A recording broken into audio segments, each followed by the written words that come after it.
Sanwo-Olu, he has recently announced that there would be a reopening of religious centers. Now, I know I've been following the conversation in the US, and even some of them closing in the US was a very big deal. I know that President Trump said that they were essential services. So, here in Nigeria and in many other countries across the continent, religious houses were not seen as religious houses were not seen as necessities. They were not seen as essential services. So they were closed as well as every other thing. But it was recently announced, I think we are in phase two of the gradual easing of the lockdowns nationally. But it was announced in Nigeria, in Lagos last week, that there would be an ease and religious centers can resume. So today is Friday. So we've had a number of people go back to the mosque, and Sunday is expected to have some religious houses also opening up. Now, it's going to be interesting how all of this plays out. We're a very religious country, even though there are conversations about whether religious and spiritual and things like that, but we're quite a religious country. And there was a lot of criticism. There was a lot of criticism about closing the churches and closing the mosque as well. So those are some of the issues. Now, what we know is that Lagos State have said they can only resume with 50% capacity. And some of our churches are packed to the rafters. We're talking hundreds and thousands of people on a regular. And they've also said that it's only once a week services. So oftentimes we had a Tuesday special service, a Wednesday special service, a Friday special service, night vigil, but now they're restricted to one service a week that has to be at 50% capacity. Let me take time to say hi to everybody who's joining. Hello, Patrick. Hello, Chloe. Hello, Paisley. Pablo and Peter, thank you so much for joining. So let's get back to Lagos. So that's what's happening in Lagos. And what we're also hearing is that they also must ensure social distancing is also provided. There has to be thermometers at the entrance, and they need to provide places where people to wash their hands and also disinfect themselves. Now, the state has said that they are going to go ahead and monitor this situation for the next few weeks to see what compliance is like. Another part of this is that next week, next weekend, sit down restaurants are going to be open. And I've been following the situation from the US and how somehow restaurants and certain things reopening 2, 3 weeks later, or events happening in city centers and things like that 2, 3 weeks later, there's a spike in cases. So I, for one, sadly, am anticipating a spike in cases in the next 2 to 3 weeks. And that's going to be linked to, of course, more people coming in. Will some of these churches and mosques and other religious organizations, will they be able to maintain 50%? How do you decide who comes in? I would hope that some people will decide not to go to church and continue to do online worship, but there will be 100 people who decide that, oh, it's not going to be me, somebody else is going to stay home. So we have to look at that conversation as well. How are they going to turn people back? Even before they turn people back and say they're at 50% capacity inside, what happens to all the people that might be in the parking lot, or the people trying to get in before the 50% capacity is hit? So that's a conversation also. We'll see how it goes. At the back of my head, I've continued to believe that there might be another lockdown. A lot of people don't want that, but the way our numbers keep going, it could be, it's a possibility. I don't think there's anyone who should rule out the possibility of another lockdown. We've seen it happen in some of the Asian countries as well, or in certain cities in which the virus has spiked again. So that's one of the things that's happening. But also, we should note that two very prominent churches in Lagos have said they will not be reopening, and a lot of people have applauded them and applauded their leadership for making that decision as well. But there has been a lot of pressure, I won't lie. There has been a lot of pressure from other religious leaders for the government to have reopened before now. Now, another part of the corona situation is that there is an exam. It's an exit exam. So let's say you're, okay, eighth grade. From eighth grade to high school, that's a very different level. You'd have to do an exam from eighth grade to pass to high school, then an exam that passes you out of high school. So we have an exam like that in Nigeria. It's called WAEC, the West African Examination Council. It's made up of countries in the West African sub-region. And that exam is coming up. I do believe it's coming up in September, thereabouts. And there have been, WAEC has announced the dates, and a number of other countries have said they're going to go ahead with the exams. And for a while, it seemed like we were not going to reopen schools. But the presidential task force, we have a presidential task force that makes announcements and has discussions and does sort of the monitoring and compliance on the coronavirus situation. They've said that they will reopen schools 2 weeks to that exam. So that's also brought upon us a conversation about education and inequality. We do have a number of people who have smartphones and things, but laptops are not all particularly common in Nigeria. So online schooling and online learning has literally been there almost from the beginning, with students who attend private institutions. But students who attend public institutions, they possibly, it's not even possible, they have not had the same level of engagement during the lockdown and restriction as students at private universities have. So there are people who are anticipating that this year's scores from WIAC are going to be noticeably lower, because if you're just giving students 2 weeks back to sort of catch on, and then take a very major exam in their academic life, you're not helping them to succeed. So a number of people are worried about, if we're setting up these students, particularly the majority of students who are in public institutions and public schools, if we're not just setting them up for failure. So those are a few things on the coronavirus and how it's playing out in Nigeria. We just heard today that they are working on reopening the international airspace. Local airspace has been open, but they are working on opening the international airspace. There's no date as of yet that's been communicated, but we are anticipating hearing more about that. And of course, it will be the presidential task force that will give the details on that. So what we do also know is that the second phase, it was phased out into how we ease the society back into normal activities, has been extended. The second phase of easing of the lockdown has been extended for another 4 weeks. Reasons really weren't so very clear. There were some, but that's what we know. So there is still, wear your mask everywhere you go. Try to make sure that you wash your hands as much as possible. Use hand sanitizer and disinfectants and the likes. And I resumed work in the past week or so, and I also traveled. I went home to see my parents, and in my hometown, for every one person wearing a mask, there are probably 30, 40, 50 people not wearing their mask. There are probably 30, 40, 50 people not wearing their mask. So you have, in the more urban and cosmopolitan areas, you'll see more masks, because of course there are also task force, as it is across the country, that are going around trying to make sure that people are complying. But in the rural areas, less urban areas, people are just moving around freely. I went to one of the markets, and people were looking at me because I was wearing my mask, and I'm like, wait, are we not all, is corona not around all of us right now? So that's also something we're dealing with as well. So let me get into another story. I'm trying not to make this long, but Nigeria is a country that has multi-layered stories, and I hope that over the time that I'm with HAPS, that I'm part of the HAPS news community, I'll be able to break through some of those layers, and we'll get to some of the many different stories that are coming out of Nigeria. So another very big story, unfortunately, is that we do know that security is a massive story, and Nigeria and insecurity are stories we hear a lot. And I do also hope to shed light on some positive stories coming out of Nigeria and the continent as well. But recently, with the security situation, there have been two big things. Now, yesterday it was announced, we heard. Oh, okay. I see a question, and I'll get to that in a minute. Okay, let me just get to the question. Lauren's asking me, are masks readily available for those in the rural areas? So there was a lot of conversation about whether or not government should make the mask and pass them out. And in some places that did happen, but not in large enough numbers. That happened here in Lagos, but the numbers were not large enough. This is a country with an estimated population of about 200 million, give or take, depending on who you talk to. Some people still think we're closer to 150, but that's a conversation for another day. So yes, some local governments, which you count like counties, yes, they're counties, did pass out some masks, but it was never enough. And then people, of course, have tried to make their own, and then we see the people wearing the scarves, the normal red and black white scarves over their face, and then we see the medical grade ones as well. So you can buy them in traffic, because we have roadside hawkers. If you're in traffic, you can buy things. You can buy those in traffic if you want, but still not enough of the population is wearing them at all.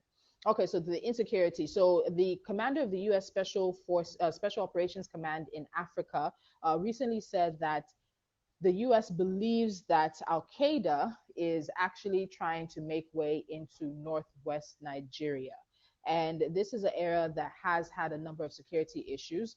And so, for many people, number one, it wouldn't be surprised because of the security situation there, but also, it wouldn't also be a surprise because it's also been predicted. If you have been following some of the security briefings, people have talked about the fact that Al Qaeda and the Islamic State, as they are likely weakened in the Middle East, they will be looking for places to have offshoots, to put down their roots, to send their fighters.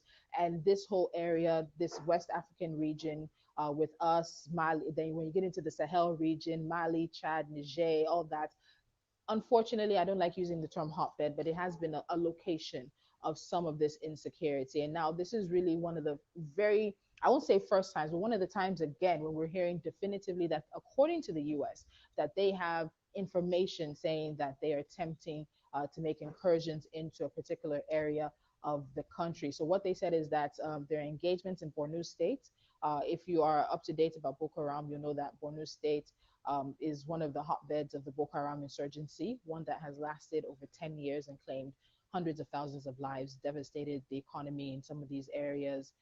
Cities are having to be rebuilt. People still have not gone home. They're still in IDP camps. It's one of the things that continues to continues to displace hundreds of thousands of Nigerians. So they're seeing Al Qaeda starting to make inroads in northwest Nigeria. We're still continuing to fight a Boko Haram insurgency.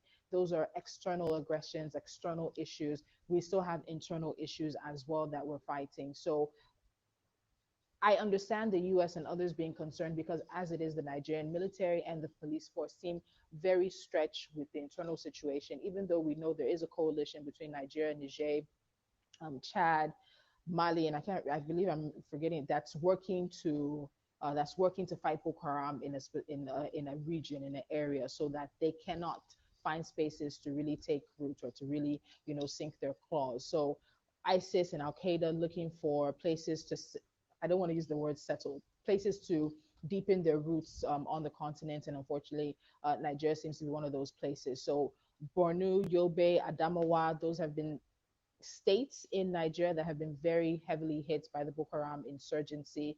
You also have some issues where they've gone as far as Kano, Katsina, Kaduna as well. And because of some internal instability there, it makes these places susceptible. Let me look for that word, susceptible to these attacks as well. And another very big security conversation that's happening in Nigeria comes from Kaduna State. It's a state that's, depending on who you ask, north central, north, northwestern, but it's generally just around the northern area of the country. And southern Kaduna, the specific area of that state, has had a number of attacks in the past week. Even just between yesterday and today, it was reported that no less than about 20 people were killed when bandits or terrorists, again, terminology in Nigeria a lot of the times will depend on who you ask. Bandits or terrorists attack some towns. So we've had the governor saying that he wants everyone to sit at the table and find a way to peace. But this is not a new issue. It is an issue that tends to crop up over the years, and the veracity of it, the magnitude of it can just be what is different time and again. I'll continue to give you updates on Southern Kaduna because there are developments almost every day. We do know that there are military institutions, I beg your pardon, military installments in Kaduna, and that the president has said that they need to tackle that issue. A lot of people may not necessarily be satisfied with how that's being done, but something is supposed to be done. So I'll have updates on that. So let me move to something that's particular to my industry, again, because I have been on radio and TV for a number of years, and that's something that's called hate speech. Now, I know that it's a term used a lot in the US as well, but I don't think when you hear hate speech and you hear African governments, there's different connotations that tend to come with it a lot of the times. So here in Nigeria, we have a regulatory body called the Nigerian Broadcast Commission, NBC, and they're tasked with regulating the broadcast space, be you radio station, TV station, and they're looking to be able to regulate online mediums as well. And so a few years ago, they decided that there's going to be a fine for hate speech. So if I'm on radio and I have a guest, I myself, or maybe it's a call-in program and somebody calls in and says something that NBC regards as hate speech, the station would have been fined 500,000 naira. So I did the calculations, and 500,000 naira is about $1,052. So just this past week, it was announced that that fine has gone from 500,000 to 5 million. So the fine has gone from about $1,000 to over $10,000. $1,000 for hate speech. Yes. One of the examples, the government has really been carpeted on this as well. But one of the examples they cited is the situation in Rwanda and how hate speech was responsible for the Rwandan genocide and how people are using it to lie and to say the wrong things and aggravate and just keep things mixed up and unsettled within the polity. That's a word we use a lot in Nigeria, between the populace and things. But there's a lot of conversation as to what defines hate speech, who gets to define hate speech. Is there a committee? So if NBC sends a fine or a letter or a notice of a fine to a station or to a broadcaster, can they appeal that? What is the appeal time? Because I've been in a situation where a fellow broadcaster was fined, and it wasn't for hate speech, but something close to it. And there was a very limited amount of time, less than a week. And there was, even in that letter, there was no process for appeal. And that's a very, very big issue for me and a lot of those involved in broadcasting in Nigeria.